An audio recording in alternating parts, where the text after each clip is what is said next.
સ્વતંત્ર ભારતના સ્વતંત્ર નાગરિકો છીએ. વિશ્વની સૌથી વિશાળ લોકશાહીના આપણે વારસદારો છીએ. ભારતના બંધારણે આપણને વાણી સ્વાતંત્ર્યનો વિશેષ અધિકાર આપ્યો છે, પણ એનો મતલબ એવો નથી કે આપણને મન પડે ત્યારે અને મન ફાવે તેવો શબ્દ પ્રયોગ કરી શકીએ. આપણી ભારતની સંસ્કૃતિ અને સનાતન ધર્મના સંરક્ષણની આજે જેટલી આવશ્યકતા છે એટલી જ આવશ્યકતા આપણી વાણી, વર્તન, વ્યવહારની સજાગતા પણ છે. આજે આપણે સૌએ જાહેર જીવનમાં પડેલા વ્યક્તિઓને એક ઉભય પક્ષે ભારતીય પરંપરા અને ભારતીય સંસ્કારોને ધ્યાનમાં રાખીને શબ્દ પ્રયોગ કરવો જોઈએ. એ ગહનતાથી આપણે ચિંતન કરવું પડશે અને એ દિશામાં આપણે કોઈ પણ પક્ષ હોય, કોઈ પણ સમાજ હોય, એની કોઈ પણ પ્રકારની નિંદા ન થાય એ આજની ઘટનામાંથી આપણા બધા માટે એક મોટામાં મોટી શીખ છે. વ્યક્તિગત સ્વાર્થની પરિપૂર્તિ માટે અન્ય કોઈ પણ વ્યક્તિ, જૂથ, સમૂહ કે સમાજ માટે કોઈ એવી ટિપ્પણી કરવી એ મારી દૃષ્ટિએ માનવતાનું હનન છે. તાજેતરમાં ભારતીય જનતા પાર્ટીના રાજકોટ લોકસભા મત વિસ્તારના ઉમેદવાર શ્રી પરસોત્તમભાઈ રૂપાલાએ આપણા રાજા મહારાજાઓના ઉલ્લેખ સાથે ક્ષત્રિય સમાજની દીકરીઓને માન, સ્વમાન, સન્માન અને સ્વાભિમાનને ઊંડી ચોટ પહોંચે એવું વિધાન કર્યું. તે સાંભળીને મને અત્યંત આઘાત લાગ્યો છે. મારી વાણી, બુદ્ધિ, ચિત્ત અને હૃદય પર આ આઘાતનો ચોટ એટલો ઊંડો અને તીવ્ર છે કે હું ખામોશ થઈ ગયો હતો.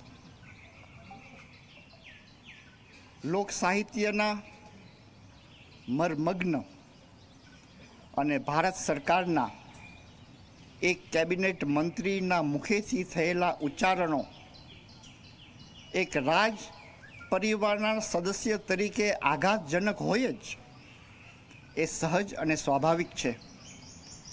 પરંતુ ભારતીય સંસ્કૃતિ અને સનાતન ધર્મના ઉપાસક એવા એક ભારતીય નાગરિક તરીકે પણ એ આશંકાજનક રહ્યું.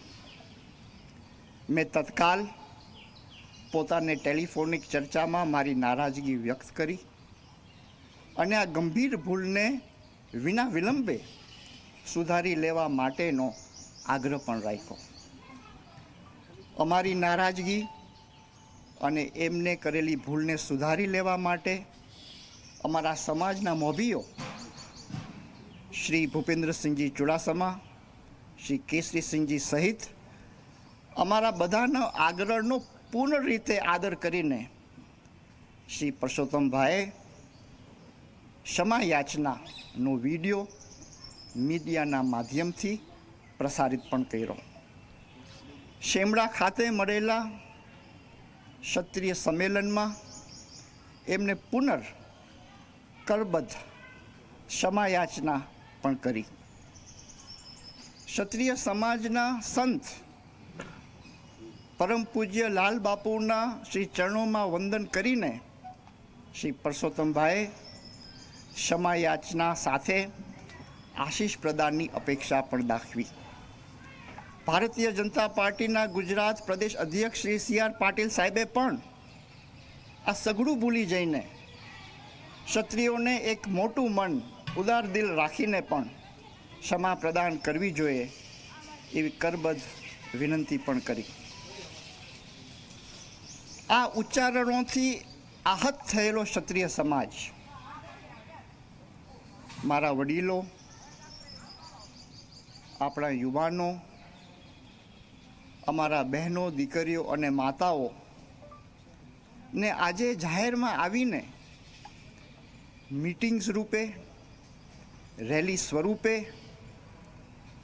ધરણા અને આવેદનપત્રોના માધ્યમથી પોતાની લાગણી, માગણી અને રોષ વ્યક્ત કરે છે, એનો મને ભારોભાર દુઃખ છે, વેદના છે, એનો રંજ પણ છે. અમારા સમાજના દીકરીઓ અને બહેનો જ્યારે શાક માર્કેટમાં પણ શાકભાજી લેવા પુરુષ વર્ગ જતો હોય છે, તેમાં અત્યારે બહેનો અને માતાઓને જાહેરમાં આવવું પડે, એની વેદના અને એનું દુઃખ હું અત્યારે અનુભવી શકું છું. પરંતુ એક ક્ષત્રિય અને રાજ પરિવારના એક સંતાન તરીકે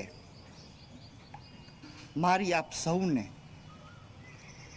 ભારતીય જનતા પાર્ટીને અને ક્ષત્રિય સમાજને જાહેર હિતને ધ્યાનમાં રાખીને આ સમસ્યાનું કંઈક સુખદ નિરાકરણ આવે એવા હું વંદન સાથે સહૃદય અપીલ અને વિનંતી કરું છું.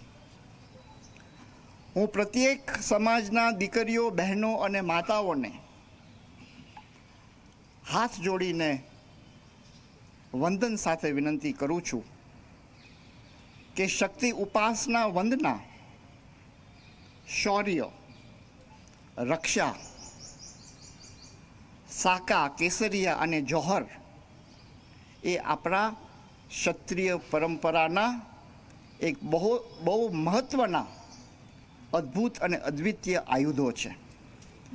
પરંતુ વર્તમાન સમસ્યાના નિરાકરણ માટે આપે જાહેર કરેલું જોહર વિષયક વિચાર આપના દિલો દિમાગમાંથી દૂર કરીને અને તે સિવાયનો અન્ય માર્ગ આપની લાગણી વ્યક્ત કરવા આપ અપનાવી શકો છો.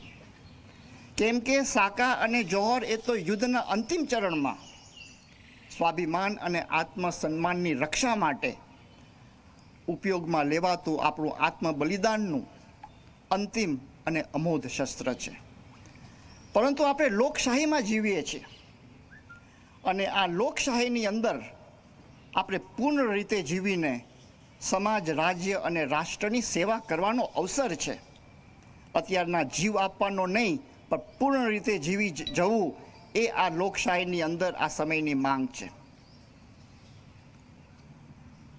તત્કાલીન રાજકોટ રાજ્યનો રાજમંત્ર રંજે ધર્મી પ્રજા રાજા, એટલે પ્રજાને રંજિત રાખવી, પ્રજાને ખુશ રાખવી એ રાજાનો પ્રથમ ધર્મ છે.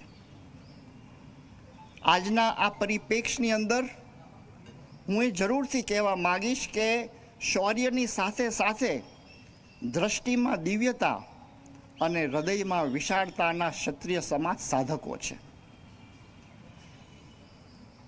સામાજિક સૌહાર્દનું સન્માન કરનારા સનાતની સાધકો છે. એટલે સામાજિક એકતા અને અખંડતા અક્ષુણ્ણ રહે અને સમાજોમાં કોઈ પણ સ્વરૂપે વૈમનસ્યના બીજા રોપણ ન થાય, તે ખાસ કરીને આપણને જોવું રહ્યું. આપણે એક સજાગ, એક લોકશાહીની અંદર માનનારા આપણે આ સમાજ છે, તો બહુ જ વિવેકપૂર્ણ રીતે આપની જે પણ આપની માગણીઓ વ્યક્ત કરવાની હોય એ કોઈ પણ કાયદો વ્યવસ્થા હાથમાં લીધા વગર આપ શિસ્તથી અત્યારના ચાલી જ રહ્યા છો અને એ શિસ્તથી પણ આપ ભવિષ્યમાં ચાલશો એવી ક્ષત્રિય સમાજ પાસેથી હું આપના સંતાન તરીકે એક જરૂરથી અપેક્ષા રાખું છું.